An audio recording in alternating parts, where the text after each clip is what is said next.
Salam, hər birinizi xoş gördük. Bugün sizlərlə energovampirlər haqqında danışacağım. Energovampirlər nədir? Və bu energovampirlərdən enerjimizi necə qoruya bilərik? Mövzuya keçmədən əvvəl kanala abunə olmağı, bəyənməyi, rəy bildirməyi və videonu paylaşmağı unutmayın. Energovampirlər insanların enerji əmiciləridir. Yəni, bunu bilərəkdən də eləyənlər var, bilməyərəkdən də eləyənlər var. Elə energovampirlər var ki, bunu bilərəkdən eləyirlər. Nə ilə eləyirlər? Bəli, müəyyən beyin güclərini istifadə eləməklə, sizə məsəl üçün qıcıq verməklə, əsəb verməklə. Sanki düşünün ki, bu energovampirlər sizi əsəbləşdirirlər. Əsəbləşdirir, sizi artıq təsir altına alır və başlayır sizin enerjinizdən qidalanmağa. Amma elə energovampirlər var ki, bunu bilməyərəkdən eləyirlər. Bunlar hansılardır? Məsələn, bir insan sizə yaxınlaşır, hər hansısa bir tanışınızdır, dostunuzdur.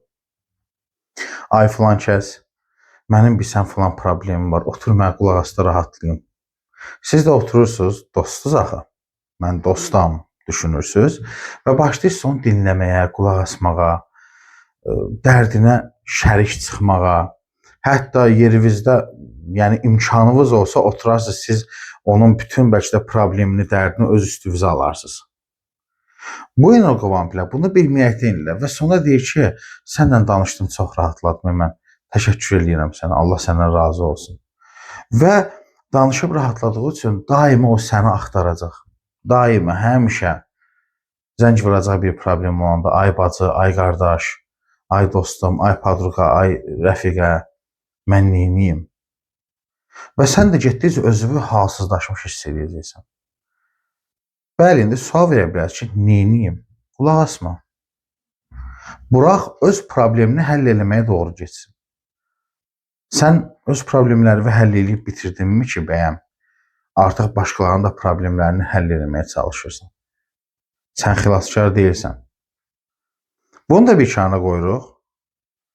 Qorunma metodlarına keçirik. Ümumiyyətlə, hər səhər yuxudan durduğunuz an, oyandığınız an, özünüzə afirmasiyaları eləməlisiniz. Məsələn, kilit də mənəm, açar da mənəm, bu günün mənə möcüzələri nələrdir? Möcüzə həyatıma su kimi axır, mən möcüzəyəm, mən güvəndəyəm, mənə heç bir enerji təsir göstərə bilməz. Mən güvən içindəyəm, rahatam, huzurdayam. Bu kimi afirmasiyalardan istifadə edirsiniz. Daha sonra bir neçə dəfə nəfəs alıb, nəfəsinizi tənzimləyirsiniz və gözlərinizi yumursunuz. Sanki qəlbinizin ortasında, düz qəlbdə, sinənin ortasında yumru bir enerji topunu hiss edirsiniz və başlayırsınız o enerji topunu yavaş-yavaş böyütməyə, ta ki bütün sizin ətrafınızı əhatə edir. Və artıq siz ağappaq, nur topunun içərisində olursunuz. Sanki içərdən çölə baxırsınız, çölü görürsünüz, amma çöldən baxdıqda özünüzə, içərdəki o balonun içərisində özünüzü görmürsünüz. Və yaxud da ki, bu sizə çətindirsə, niyyət eləyirəm, ya Rəbbim, Allahım, Ayətəl Kürsi oxuyaraq enerji bədənimə, maddi bədənimin alanına, qorunma qalxanını yaratmağa niyyət edirəm. Deyə bilərsiniz və 7 dəfə Ayətəl Kürsi oxuyacaqsınız. Birinci dəfə Ayətəl Kürsini oxuyanda oxuyub bitirirsiniz, qarşıya öfürürsünüz.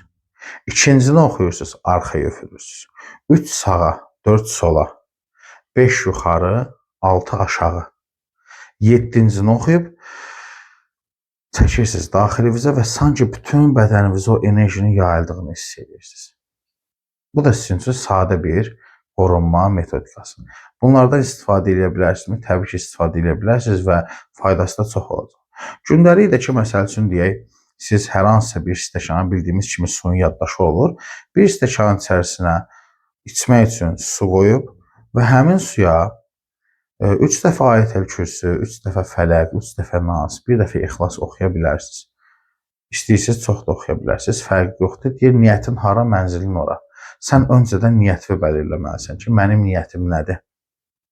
Niyyət edirəm bu suyu kodlamağa və bu su içdikdən sonra bədənimdə frekansımın yüksəlməsinə, bədənimdə bir qorunma alanının yaradılmasına niyyət edirəm. Yenə də deyirəm, niyyətin hara, mənzilin ora. İlk öncə niyyətindir. Sən onu boşu-boşuna oxuyub məsəl üçün deyə su içə bilərsən. Bunun bir niyyəti oldu mu, xeyri olmadı. Sən bunu niyə elədin, heç özün də bilmirsən. Amma sən əgər niyyət edib bunu eləsən, bəli, artıq onda fərqli bir şeylər baş verəcək. Öz bədəndə sən o enerjini də başlayacaqsan hiss eləməyə. Hələlik ilk öncə siz bu metodikalardan istifadə edə bilərsiniz. Yəni ev şəraitində olunacaq bir şeylərdir. Amma unutmayın ki, əgər sənin bu gün aura bədənində bir yırtıq varsa, bir zədələnmə varsa, hər hansı bir çakranda belə deyək də, tam da bloklanma deməyək.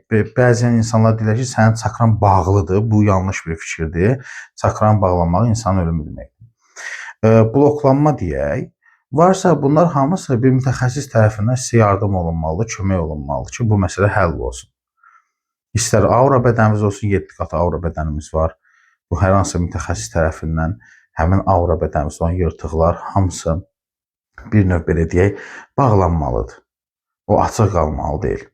Və istər ki, çakralarımızın dəngəli şəkildə işləməsi olsun.